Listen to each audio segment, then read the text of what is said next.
Yo, what is good, YouTube, and welcome back to another JC2K video. In today's video, we are going to be building the best 100K lineup that you can build right now in NBA 2K25 MyTEAM. Now, 100K MT is not a lot right now. It's just not when it comes to building a team.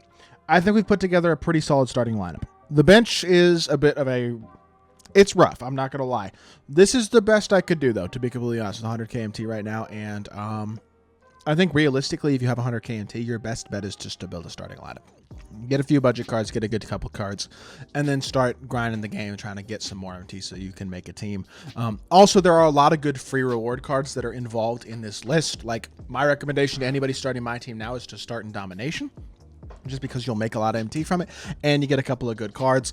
Obviously, grindable things like the Derrick Rose agendas that dropped this past weekend, the win streak for Ronnie Cycli, which hopefully you took advantage of yesterday. Things like that can unlock a lot of other cards that can help your team. But at the end of the day, this is a all auction house building 10-man squad that admittedly is not unbelievable, but at least does have a few good pieces and a solid starting lineup. So before we hop into the video, if you haven't already, make sure you hit that subscribe button. Help me push towards the 40,000 subscriber mark on the channel. I'm uploading every single day. Tons of consistent daily MyTEAM content. Would really appreciate it if y'all do subscribe. I was gonna wait to do squad builders until 2KDB came up, but who knows when that's gonna happen. So can't really do tier lists, but I at least think I can kind of do a squad builder still, even if I'm not able to actually assemble the lineup on screen to where you can actually see the team once it's completed. With that being said, though, without further ado, let's hop right into it. Number one, starting point guard is Austin Rivers. This one's a no-brainer. He's about 22,000 MT right now or so on the auction house. You can often find some of these cards for cheaper than that. For example, he's now 21. When I checked 20 minutes ago and I was building this team, he was 22. There's a few of them up now for 21. So that is something to keep in mind, is you can always find these guys for a little bit cheaper and snipe them at times to help build a team cheaper. But the thing about this Austin Rivers is he does everything well. 6'4", 89 offense, 86 defense. He's got an 87 3 ball. He's tall point guard. He's can dunk the ball pretty well, 75 driving dunk. And he's a versatile defender, 84 steal, 86 perimeter, 87 speed to a ball and agility, 88 vert, 93 stamina. Also has good shooting ability, gold deadeye, limitless range, dimer, handles for days, unblockable challenger, pick dodger, set shot specialist, lightning launch. Really the main badge he needs is on-ball menace, but outside of that, he's a really complete card, especially for what you're getting out of a point guard. He's one of the top 10 or so point guards in my team for sure, and for 22K MT, he's just an absolute steal to start off your team and a great building block as an elite budget card. The shooting guard position is a position that really needs good budget cards right now. And yes, Ray Allen is really good. We don't have the MT quite for Ray Allen, so not including him on this list because we just don't have the MT in the team overall for him. But otherwise, the next best option, and this is going to seem like a little bit of a joke, but it's really not. It is this card right here, Matisse Thybulle. The thing about this card is he is a pure 3-and-D in the truest sense of the word. 2,000 MT for a 6'5" shooting guard who has a 79 3-ball but a very smooth release. Offensively, he does basically nothing else, but defensively, a 98 steal, 88 perimeter, long wingspan. He's got pretty decent speed and also has gold off-ball pest, glove, interceptor, on-ball menace, silver challenger, pick dodger, pogo stick, and a movable enforcer, and then bronze set shot specialist. What he will do is defend and hit wide open jump shots. That's about it. I know, but you got to save MT in certain places for this squad, and there really are no great budget shooting guards right now. Hopefully this week we get a good budget shooting guard or two, because that is a position that we could use some good budget cards right now. But for now, I know he's not the best option in the world, but that's going to be the starting two. At the 3, much better overall card, Lu Dort, who's going for about... I mean, he's slightly less than 30K. I said 30K for the team, but I think you could probably find him for slightly less if you get lucky. I say that, wow, there's not even one for 30K anymore. There was one for 30K earlier. Now all of a sudden he's 31. But regardless, Lu Dort about 30K. The thing about this card is he's got half challenger, half off-ball pest, gold posterizer, pick dodger, glove, interceptor, removable enforcer, set shot specialist, on-ball menace. He has an 85 driving dunk, an 84 3-ball, and he's a great defender. And that's the value. 84 speed, 96 agility, 94 vert. He's a really, really good defender. He's got an absolutely cash money jumper, and he's got good athletic ability. This is a really good card. Definitely the best value budget small forward in my team right now, and I think he's really, really good. Power forward position, I would love to go Sharif Abdur-Rahim, but we do not have the MT to include him in this team. He's just too expensive right now. So instead, we go with Sapphire Purvis Ellison, who is very, very good, especially for a Sapphire. This might be the best Sapphire card in the game, period, right now, if I could find him, as I currently cannot find him. There he is, Purvis Ellison. He's going for literally less than 3,000 MT. So very affordable card. As soon as I say that, I don't even see one. Okay. Why did all the cheap Purvis Ellisons just get bought? He was literally 3,000 MT. Now he's 4,000. Whatever. Still worth it for 4K. 6,1000 or 6'10". What am I saying? 86 offense, but 93 defense. The 59 three ball is low, yes, but I'm doing a gameplay with purpose today. I'm not sure if it's come out yet or not by the time y'all watch this video, but he's very athletic. He can hit his shot. His mid range is good, great, but he can hit the three ball as well. Even online, it's consistent. He's got a great release. He's a really versatile defender. 85 block, 86 interior, 83 perimeter. Good rebounder, good speed, good agility, good vert, good strength, good stamina. Does everything well. And he's also got 19 total badges, including gold posterizer, post lockdown, rebound chaser, paint patroller, silver interceptor, box out beast, mini marksman, gold or bronze rise up, brick wall. He's a really nice card. On the interior, he can guard bigs. He's got really good defensive versatility. He's very athletic, and his shot is super nice.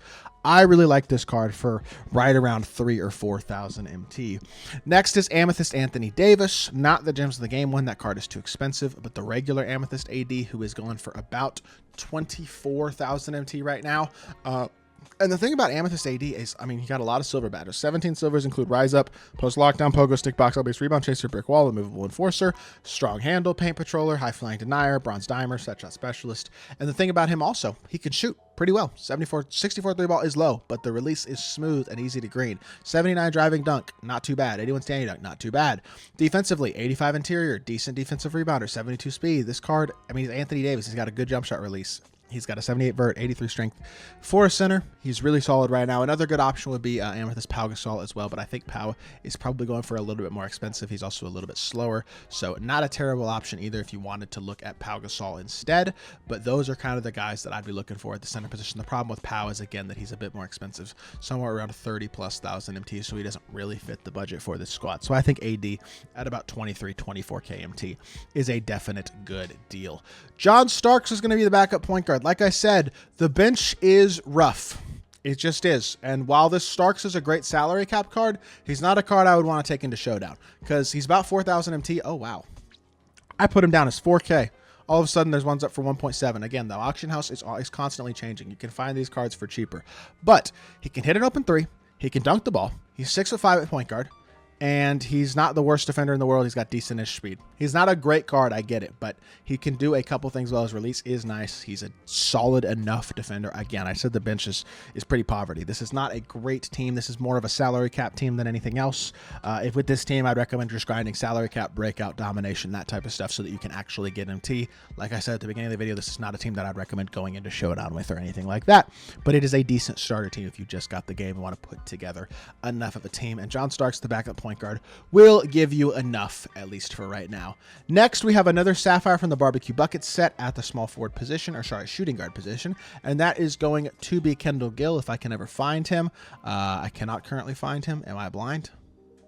There he is, Kendall Gill. So, Kendall Gill, really athletic. He's 1.5K, 6'5", 87 offense, 85 defense, 75 7-3 ball, 90 driving dunk. And defensively, again, not amazing, but 79 steal, 78 perimeter, 79 speed, 80 agility, 89 vert, 70 strength, 98 stamina. Gold slippery off-ball, pick dodger and glove, silver deadeye, bailout, break starter, shifty shooter, bronze limitless, implacable, off-ball pest, lightning launch, strong handle, things like that. Again, not the best card in the world, but for a starter, little shooting guard, salary cap shooting guard, offline shooting guard, the athleticism is nice. He can hit the open three. He's got okay-ish badges. Not a terrible card at all, and he's also very cheap for only 1.5K. Another Sapphire from the set is actually going to be our backup small forward, which is Mr. Harrison Barnes. Again, I have to look through 30 cards to find him, but there he is. He is about 3,000 MT right now, and this card is really, really good. 6'8", good size, 88 offense and 84 defense, a very, very good release with an 85 3 ball and a 92 mid-range, as well as a 90 driving dunk. Offensively, he is awesome. Probably the best offensive Sapphire in the game at the small forward position. Defensively, he's not terrible either. 80 perimeter, 75 interior, 70 block, 77 steal, okay rebounder, 85 speed, 95 agility, or sorry, 95 vert, 79 agility, 70 strength, 92 stamina. Very athletic, very nice release, and defensively, he may not be the best in terms of badges, but he does have decent enough stats, and he is 6'8", and for his price at 3,000 MT, he is the best you're going to get at the small forward position for sure. Backup power forward is another ironclad card, which is going to be this Derek McKee, 6'10", really good release as well. He's 6'10" with a nice release, good 3-ball rating, 84 for free throw, 75 driving dunk, 83 perimeter, 77 77 interior, 78 speed, 84 agility, 84 vert. Not too shabby there. Challenger, off-ball pest, physical finisher, and high flying denier on silver. Bronze pick dodger, pogo stick, on-ball menace. Again, not the best card in the world. These emeralds are not amazing, but 4 emeralds, they're good. He's got a great release. He's pretty athletic. He can hit an open 3, and defensively, he's not a complete and utter liability. And he's got good size as well. So I think putting him at backup power forward is probably your best bet for another about 1.5 KMT. And then the backup center, I mean, you could go with gold Marcus Camby, or I will say this, Marcus Camby is maybe your better choice because of the badges. I know he's only a gold card, but pogo stick, brick wall, movable enforcer, paint patroller, silver post lockdown challenger, rebound chaser, bronze rise up, and he can hit a wide open 3 despite his release not being very good, and he does have decent like mid 60s speed. So he's an option. Your other option would be this Ruby Zach Randolph, who also isn't great. He's undersized at 6'9". He can shoot open, but he's not unbelievably athletic. He's also 80 interior, but nothing else defensively. Great rebounder, but only 50 speed. Either him or Marcus Camby are going to be decent-ish options, and this Zebo card's going for about 4K. He's probably the choice I would lean towards, even though he's not unbelievably good, and his speed is definitely limited. Overall, he's not a terrible card. He does have 90 strength, 95 stamina as well. And I mean, he's a backup center. We don't have tons of great budget guys at this point in this spot, but Zach Randolph is probably going to be my choice for about 4K MT. And that leads you with a team that costs about 95,000 MT to build. Is it the best squad in the world? Not exactly, but it is a good enough team for domination. It is a good enough team for breakouts. It is a good enough team for salary cap. There are some things you can do with this squad. It might even have, I mean, between Austin Rivers, Lou Dort, AD, or Purvis Ellison, you have 3 guys who can go play triple threat park a little bit as well. You can go play co-op with your friends and just use one of those cards. Like, it's a good starter squad, and you add some free cards to that. You add some grinding and some MT so that you can pick up some other better budget cards and stuff like that, and you can start to build a squad. So yes, it's a starter team, but hopefully it's a starter team that will at least help you out when it comes to starting the game if you're new. So with that being said, that is going to do it for this video. I hope y'all did enjoy. If you did, make sure you hit that like button, leave a comment, and subscribe. I'll be back with more 2K content very, very soon, and I appreciate y'all.